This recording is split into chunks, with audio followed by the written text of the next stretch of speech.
in Orlando, the Orlando Magic and the Brooklyn Nets. And while everyone has been kneeling during the national anthem for the first two nights of the restart in Orlando, Jonathan Isaac choosing to stand and not wear a Black Lives Matter t-shirt.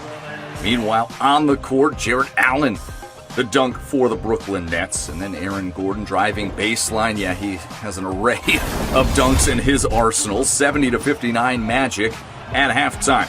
Nikola Vucevic and Evan Fournier helping the Magic pull away in the second half. They outscored Brooklyn by 32 in the second and third quarters combined and led by as many as 30. Vooch, Fournier combining for 46 in the ball game as Evan Fournier absorbs the contact, goes off the window for the bucket and the foul. And then here in the fourth, off the deflection, the Magic out on the break. Markelle Fultz over the head to Jonathan Isaac for the dunk as Orlando scores 128 on Friday. Fourth straight time going back prior to the postponement of the season that they've scored at least 120. They win their fourth in a row, this one by 10 over the Nets.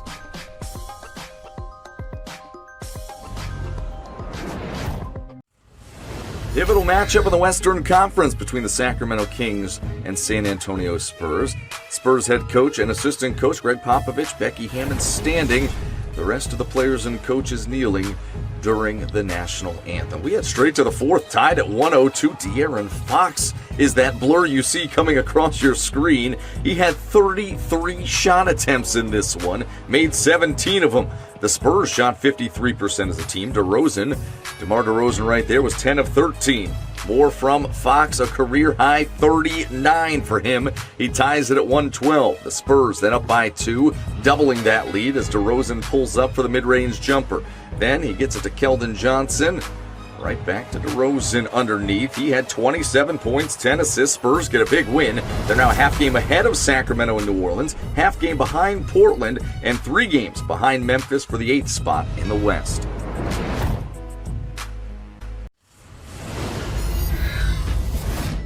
Battle of two of the Eastern Conference's best teams. Jaylen Brown, who has been a big advocate in the fight for social justice with the NBA players, along with the Milwaukee Bucks, kneeling during the national anthem, and Giannis then getting right to it. Dante DiVincenzo dumping it off to Giannis, not skipping a beat after a 4-month hiatus. Jason Tatum, though, didn't have nearly as much success. Just 1 for 11 in the paint. He was 2 of 18 in the ballgame, finished with just 5 points on the night. Meanwhile, Chris Middleton and the Bucks playing well. 64-58 Milwaukee at halftime. They were without Eric Bledsoe and Pat Connaughton, but Jaylen Brown for the C's had 22 points. Kemba Walker, 16 points in 19 minutes as he slowly works his way back with a balky knee. And then Marcus Smart, defense to offense, led Boston with 23 off the bench. That one ties it at 80 after a made free throw. Giannis tiptoeing the baseline, comes up on the other side for 2, right around Enes Kanter. Giannis, he did have success close to the bucket, 10 of 12 in the restricted area, the antithesis of Tatum's night. Jaylen Brown ties it at 105. It's 107 apiece when Giannis called for his 6th foul right there on the offensive foul, but Marcus Smart, they review the play and say Smart was leaning up underneath Giannis as he was already in the air. They reverse the call. It's an and one, and Giannis stays in the ball game, and here he ices it with an and one. 36 points, 15 rebounds, 7 assists for Giannis. Business as usual for the Bucks. They get right back to it, 119-112.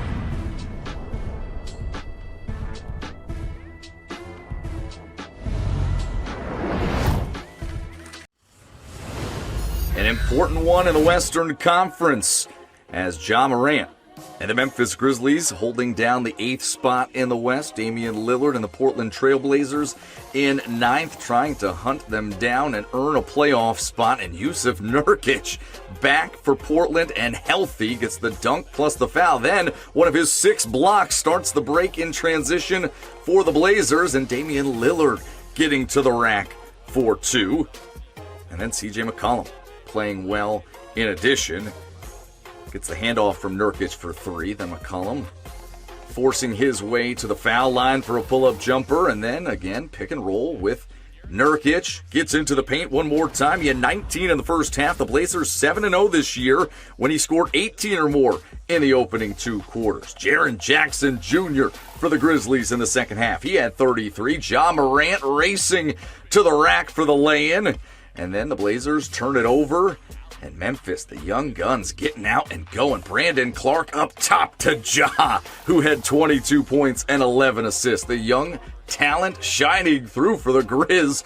None perhaps more so than Ja Morant. Hello, Melo. Carmelo Anthony, a 3-ball late in the fourth to put Portland up by 1. He had 19 of his 21 in the second half. Ensuing Grizzlies possession, Ja gets the difficult shot to go. Grizz by 1. Then it's Melo again for 3. 124-122 Blazers with 37 ticks on the clock. Morant gets into the paint. Ball bounces around, but look at Brandon Clark. Johnny on the spot for the tip-in to tie it at 124.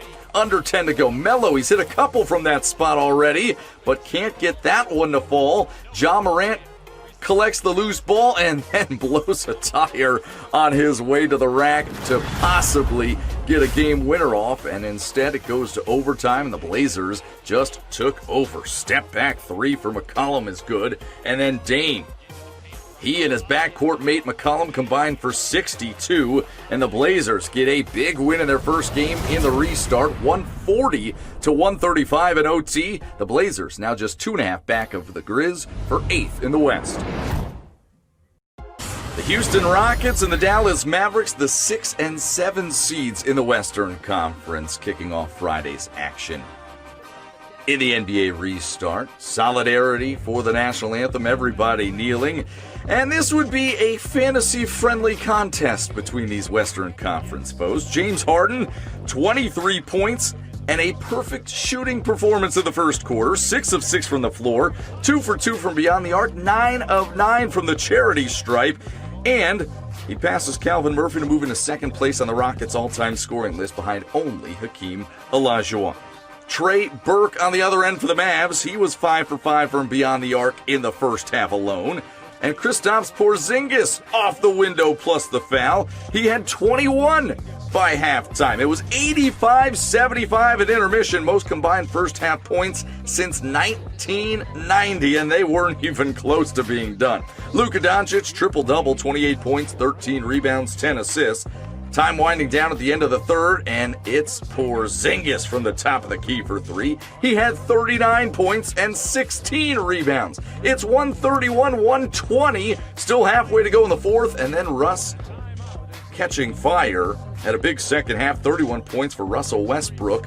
And Houston down just 3 with 3.9 to go. James Harden is fouled. He wanted to call it in the act of shooting. Instead, the refs say it's on the floor, so he would make the first. Misses this one, but Robert Covington is there for the tip-in to tie it at 139, coming around the Dallas defenders and sending it into overtime. And then Houston turns on the afterburners. James Harden, he didn't really miss a whole lot after 4 months without playing. He had 49 points, and then Covington was 0 for 8 from beyond the arc until that one. If you do not succeed at first try, that's a lot of tries again. He knocks it down. 153-149 Rockets.